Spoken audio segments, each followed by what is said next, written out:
to them while I'm here. And they're going to be part of our team, part of our school. And I would drive them home after practice at 5:30, 6 o'clock. That should never be happening anymore. That should never happen. We're in a situation now.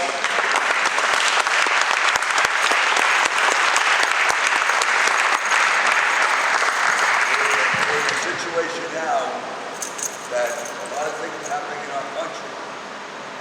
That you people have camaraderie, you have friendships, you look at each other, you grow up together. You should never, ever, regardless of what your background is, regardless of politics, never, ever let anything happen to our people again. We are one country, one nation, everyone together. I hate to give a speech, but Harold, he remembers, and I got someone else that remembers. Stand up right here. Who's that young man?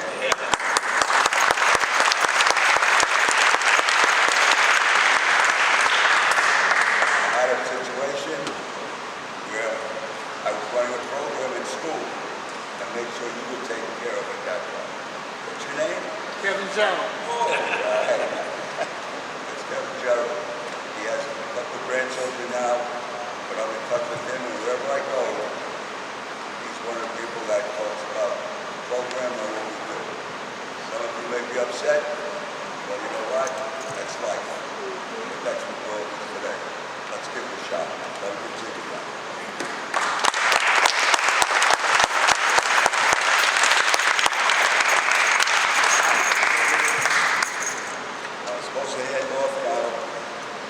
Tommy gives me papers.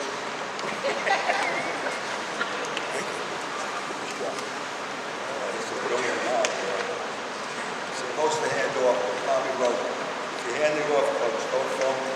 I told him I don't like to know about it. It doesn't make a difference.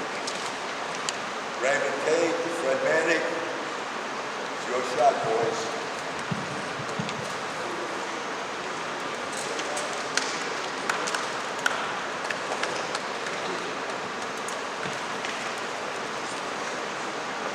Good morning, everybody. Still, next person we're introducing is Robert Gentile. Robert Gentile.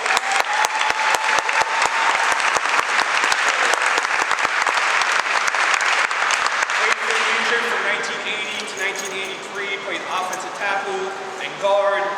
Senior year was Big 44. Played in the Fugazi Bowl. Captain his senior year.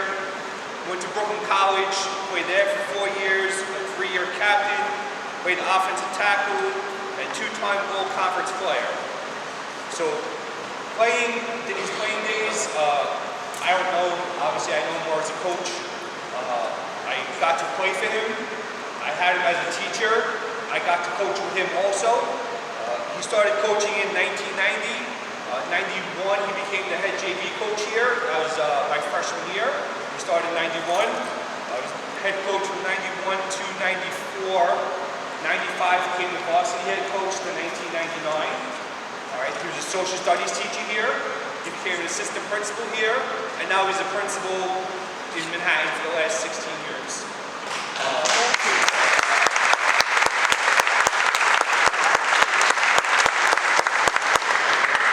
He was a great motivator. If you sat in his class as he was teaching, he was so excited like the spit would be flying out of his mouth, so he knew not to sit in front of him. Just one experience, my first year playing football, first game, I was on kickoff, never played football before in my life. I was on the sideline, I got hit, couldn't breathe. He's calling for me to come in, someone else gets hurt. Halftime, he comes over, jumps on top of me, starts like, "What are you doing?" Like just screaming at me. I was like, "Holy shit, how's going on here?" And you know, he made me the person I am today. After I graduated in 95, I came back to visit. He's like, "Fred, what are you doing?" I'm like, "Oh, I'm, in CSI, going to college, business management." He's like, "Why don't you come back and coach?" I'm like, "All right, no problem." Started coaching. He's like, "Why don't you become a phys ed teacher instead of going to the business?" I became a phys ed teacher. So I started coaching with 96 with Coach as a JV coach. I coached with him until 2001. Then I graduated college. I went to Port Richmond became the head JV coach there for a few years, phys ed teacher, and now I'm in education 23 years. I've been assistant principal the last couple of years. But everything I have, this man deserves credit for, and I appreciate him. Coach Gentile, Coach Feza, they were great. And most of the guys in here that played in the 90s will know how great they were. And, you know, he's a father figure to so much, all of us, Coach Feza also, and I just can't say enough about this man.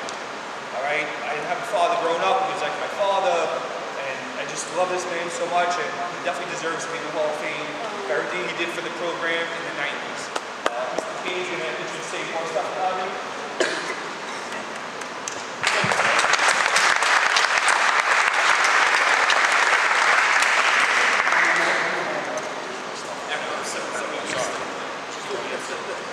So fun fact, when Fred came back, my freshman year was 1997, he was my JV coach, so kind of from Coach Gentile was my coach.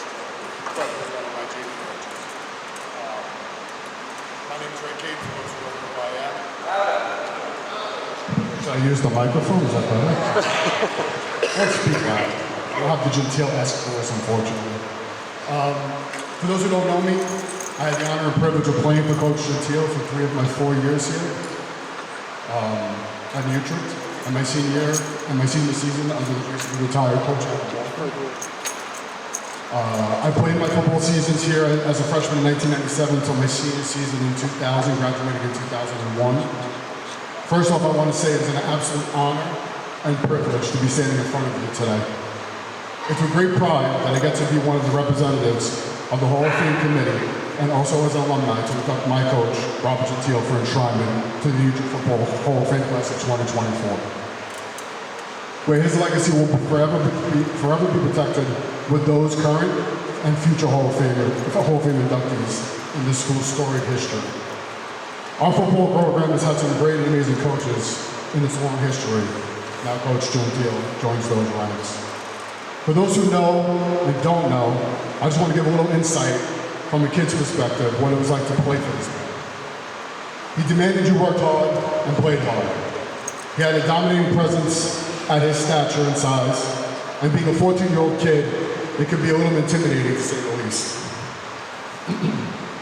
He commanded respect with a military-esque coaching style. He believed and preached Utrecht pride, day in and day out. When you went out onto the field and donned that uniform with the U decal on your helmet and Utrecht written across your chest, you damn sure knew you were protecting the school's legacy and everyone that wore the green and white before you. See, for me and my fellow linemen, we had a different relationship with Coach. He was the O-line and D-line coach. Being a lineman himself, we had a special bond with him. He was a little harder on us. He was harder on us because he did it before us and wanted to show us how to be better players. He helped build up our skill sets to become better players in the field and better students off it. We got to see the coach and the man on a closer level, on a personal level. He became one of us, and we would strive to make him proud. On a personal level, I had some great coaches growing up. It started with my dad, who instilled the love of football in me as a child. On to Pop Warner and Coach John Orlando at Parkville and Ty Cobb, where Coach Gentile, in the word of one of our teammates, Phil Torres, who was a year older than me, who also played Pop Warner with me, told Coach he should come down and he should, do some scouting of where we play Pop Warner ball. Coach came down and scouted myself and helped me get into Utrecht after having a lengthy conversation with my dad to come here. Along with my childhood friend, and still one of my best friends today, and future Hall of Famer sitting over there, Chris Farrar, in my opinion, also followed into New Utrecht and the legacy of this school. Coach, I don't know if you know this, but for me, like Fred said, I also considered you to be a father figure, a second father for me. Every year, Coach would look into getting new equipment for us, from weights in the locker room to on the field equipment, new helmets, shoulder pads, you name it. He was always looking to make the program better and strive to make it better for a better place for us to play. Sorry. He wanted to get us as many tools to make us succeed and get better.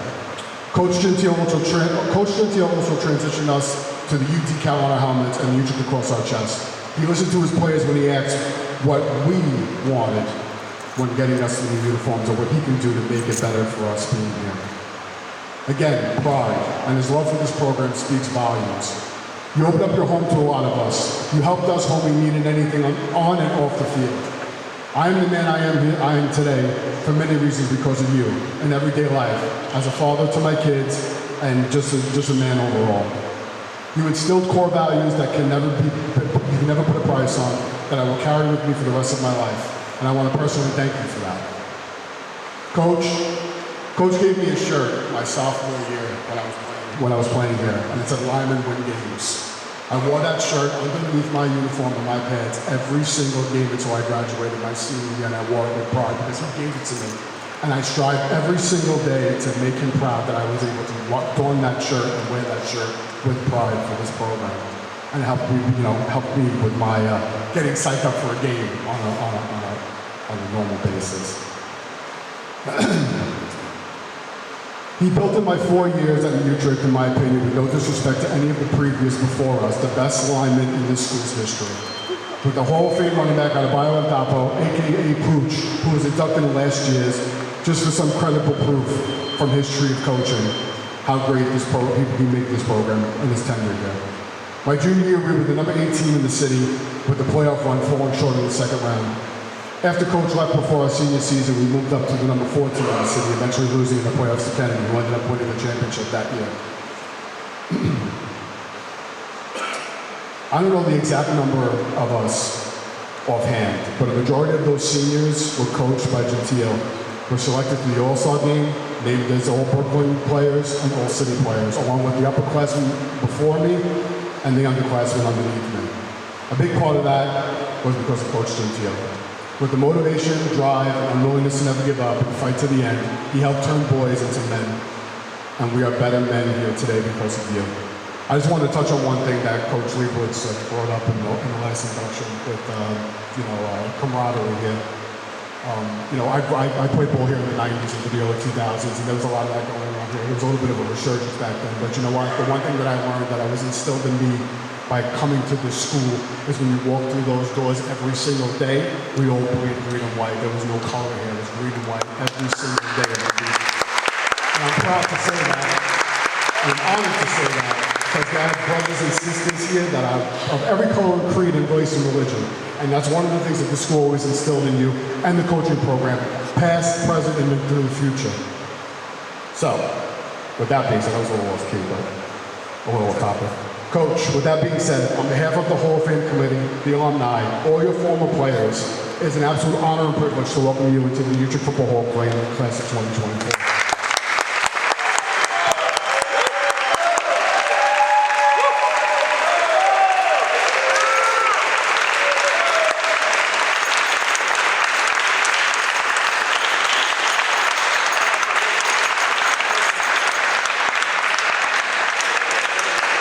Coaching never stops.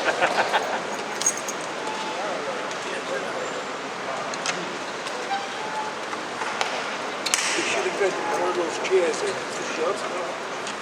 So good morning, everyone. Happy Saturday. I am a principal, and I do start every morning with my kids at school, happy Monday, etc. I'll be brief. I'm going to get really emotional in a second. First, I have to start and say some thank yous. So just thank you to the committee for this. Raymond, Fred, Coach Feza. They all know, I've said this to them, and I'll say it to you. I've said to some of my former players, like, I'm not in the same class of an athlete, of anyone anywhere near like a Stevie Seedor or a Dimmy who's going to come up here. I was not anchored for anything. I was your average high school kid, and I know who I was. I was not an athlete, but I got to still say a few thank yous. And I didn't realize that Coach Harris would come be inducted today with us. I had the opportunity to speak to Mr. Harris's wife, and I just wanted to say to everyone that I wouldn't have come to Utrecht if it wasn't for Mr. Harris. He was my phys ed teacher, right? Coach Greco at Shallow. I was 12, tall, but I was really fat. I was not an athlete, but he wanted to bring kids into the Utrecht, and my mother wanted no part of it, wanted no part of sports. When I first showed up, the first practice, I had these black socks on with like my heads and stuff like that. And Coach Paris was like, what the hell are you doing? I was like, you know, that night, you talk about impact and stuff like that. That night, Coach Paris brought this whole bag of white tube socks to my house and gave it to my mother. And anytime something went wrong, if I came home with scratches, she was so overprotective. She had that, your phone number used to be 23244, like 34. My number was 2324424. So my mother knew your number and would call Coach Paris all the time. So I really owe him a debt of gratitude because anything that came after that. And then, you know, talking about Coach Leibowitz, my parents didn't have a lot of money, and like football jacket, right? You know, it was a big deal back in those days. My parents didn't give me money, couldn't afford it. And you know, someone like Coach Leibowitz took his jacket off his back, gave it to me, and that became my football jacket. And I have it, it's still in storage. And it does have, you know, my number and stuff like that, but it says inside Coach Leibowitz. So like, people have an impact on our lives all the time. We don't know that one nice word we say to somebody. We don't know the impact. I often say there are 3 things in life that you can never get back. You can never get back the spent arrow. Once it's shot, you don't get it back, it's gone. There's the spoken word. People don't always remember the things that you do, but they remember the words that you use and how you make people feel. And then there's the missed opportunities, right? The opportunity to come once in a while in your life, and I think I had an opportunity to come here to Utrecht. And Coach Anderson said something here about, I don't think he realized, maybe he does, I don't speak for him, but he talked about his why, like why he does the things that he does, why it's important for him to continue coaching even after he's finished his career.